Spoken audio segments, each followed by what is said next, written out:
السلام عليكم ورحمة الله وبركاته. عاملين ايه؟ يا رب تكونوا بخير.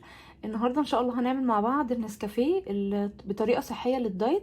الناس اللي عاوزة تخس وعايزة في نفس الوقت تشرب نسكافيه من غير اي زيادة في الوزن، او ان هو يعني يثبت وزنها، ان هي متعرفش تخس كويس او يكون في اضرار عليها يعني.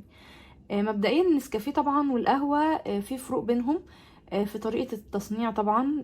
بس يعني يفضل ان احنا نشرب القهوة اكتر من النسكافيه، لان النسكافيه برضو في مادة كده، يعني انا اعرف ان في مادة، بس لو استخدمناها كتير قوي قوي كل يوم مثلا شربنا كذا مج او كده بتبقى ليها ضرر. لكن لو احنا بنشرب مثلا مرة في اليوم، مرة كل يومين، مفيش مشكلة لو احنا بنبدل بينه وبين القهوة. انا هنا بستخدم النسكافيه اللي هو مصر كافيه، ده النوع الجديد المصري، طبعا عاملين مقاطعة، فانا بستخدم مصر كافيه، حلو جدا وطعمه جميل على فكرة. انا مش بعمل اعلان خالص ولا اي حاجة، بس بجد منتج بلدنا يعني بنشجعه لانه طعمه حلو. سمعت كتير ان هو مر وحاجات كده، بصراحة لما جربته والله ما في اي حاجة من دي خالص، ولو جربتوها هتلاقوا بنفسكم يعني. فانا بجيبه وسعره 39 جنيه ل 50 جرام، وعلى فكرة هو اوفر من التاني كمان وكويس جدا. انا بعمله بحليب عادي، مش بشربه ساده. طب ازاي احضره؟ طبعا عندي هنا الحليب ده حليب جاموسي طبيعي طبعا. ما بجيبش المعلب لان ده احسن كتير من المعلب. بجيبه بغليه وبسيبه لما يبرد، احطه في التلاجة، تاني يوم الصبح اشيل القشطه من عليه، بيبقى ما شاء الله عليه قشطه. وبستخدم بقى الحليب. ما تستخدموش حاجة خالية الدسم، لان خالي الدسم ده بيبقى اكتر ضررا من كامل الدسم. بالعكس، الدسم اللي في الالبان مفيد لجسمنا، مش مضر خالص يا جماعة زي ما احنا كنا فاكرين يعني. وده كلام دكاترة ودراسات، تقدروا تراجعوا برضو المعلومات دي. هنا اول حاجة انا بجيب مثلا بعاير، انا هعمل كوباية زي دي، ده مج مش كبير قوي. هجيب الحاجة اللي انا هسخنه فيها طبعا، لاني اكيد مش هسخن كمية اللبن كلها، انا باخد على قدي. وببدأ ان انا كده احطه مثلا هنا، هسخنه وارجع معاكم تاني. على ما اللبن يسخن هنجهز معانا المج. طبعا انا هحط هنا، انا كنت زمان بحط معلقه كامله من النسكافيه، بس مؤخرا بقيت استخدم يعني نص معلقه كده او معلقه ممسوحه، مش بملاها على الاخر زي زمان، شويه دول كده، يعني حوالي معلقه ممسوحه، مش كتير يا جماعه، يعني هو اصلا بيبقى طعمه ظاهر كويس جدا. بالنسبه بقى للسكر، هو ده اللي ممكن يزود وزن او يقلله. يعني احنا اصلا النسكافيه ده بلاك عادي، مفيهوش اي اضافات، ولا مثلا كابتشينو ولا كوفي ميكس عليه اضافات، ولا عليه اللي هو المبيضات ولا السكر ولا اي حاجه. ينفع احط الحليب عليه كده لوحده، اصبه عليه لما يسخن، مفيش مشكله، يبقى طعمه حلو جدا. عايزين تستخدموا بدل السكر سكر دايت، ممكن تستخدموا نص كيس مثلا من سويتال. انا عندي سويتال، بس طبعا انا يعني بقلل بصراحه ان انا استخدم السكر الدايت وبدل السكر، عشان هي عليها اضرار بس برضو للكميات الكبيره. فاحنا برضو بنحاول ان احنا نخلي صحتنا احسن، نقلل الحاجات دي.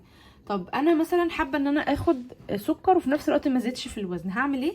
هاخد عادي جدا نص معلقه سكر على الكميه دي، على فكره هتبقى كويسه لان المج ده زي ما قلت لكم مش كبير اصلا، فنص معلقه اهو، نص معلقه هتحليلي الطعم وهتبقى حلوه جدا. عاوزه اعمله فوم زي الكافيهات والجو ده، عادي احط نقطه ميه واضربه باي مضرب، وهتلاقي الرغوه عملت، ونصب اللبن وخلاص بقى كده احلى نسكافيه.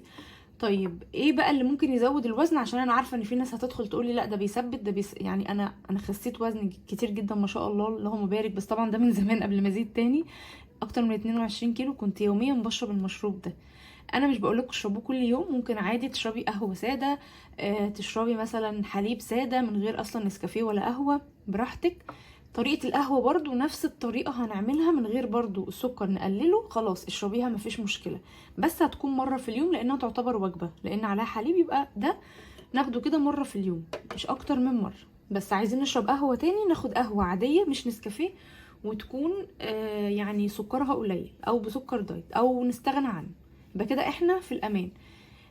ما تقلقوش خالص والله، مش بتزود الوزن نهائي، الا بس لو احنا استخدمنا الكوفي ميكس والكابتشينو واللاتيه والحاجات دي، هي عليها اضافات هتثبت لي الوزن، مش هتخن بس هتثبت الوزن.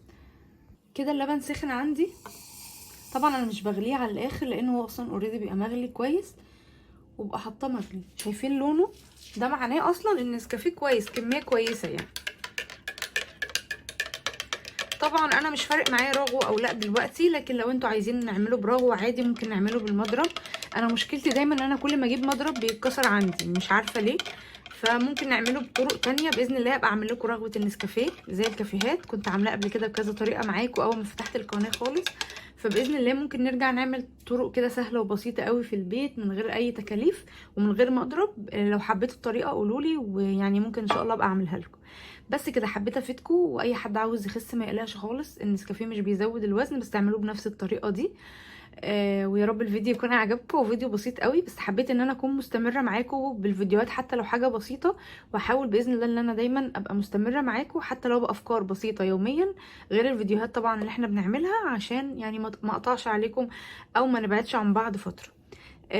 يا رب يكون الفيديو عجبكم. لو عجبكم ما تنسوش تعملوا لايك للفيديو، تشتركوا في القناه. مع الف سلامه.